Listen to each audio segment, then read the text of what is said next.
देवी स्कंदमाता।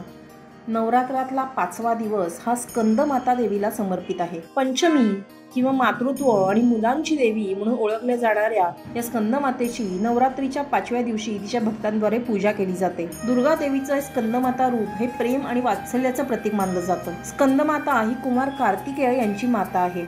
कुमार कार्तिकेयांनाही स्कंद असे संबोधले जाते आणि म्हणूनच देवीच्या या रूपाला स्कंदमाता म्हणतात। तिला 4 हात आहेत, त्यापैकी 2 हातांनी कमळ धारण केलंय तर इतर 2 हातांमध्ये पवित्र कमंडलू आणि घंटा आहे। तसंच देवीनं भगवान कार्तिकेय अर्थात स्कंद याला आपल्या मांडीवर घेतले। बाल कार्तिकेयासह सिंहासनावर आरूढ असं तिचं हे रूप आहे। हे शौर्य आणि करुणेचं द्योतक आहे। तसंच स्कंदमातेला सौरमंडळाची अधिष्ठात्री असंही म्हटलं जातं। या देवीने देवांचा शत्रू तारकासुराचा वध केला होता अशी कथा सांगितली जाते। या दिवशी साधकाचं मन विशुद्ध चक्रात स्थिर झालेलं असतं। मध्य प्रदेशातल्या विदिशा इथे स्कंदमाता रूपातल्या देवीचं मंदिर बघायला मिळतं। तसंच वाराणसीतल्या जगतपुरा भागातल्या बागेश्वरी देवी मंदिर परिसरातही स्कंदमातेचं मंदिर आहे। काशीखंड आणि देवी पुराणात देवीच्या या रूपाचा उल्लेख आढळतो। उद्याच्या भागात जाणून घेऊया देवीच्या 6व्या रूपाचं अर्थात कात्यायनी देवीचं महात्म्य। तर पाहत रहा वृत्तम मराठी।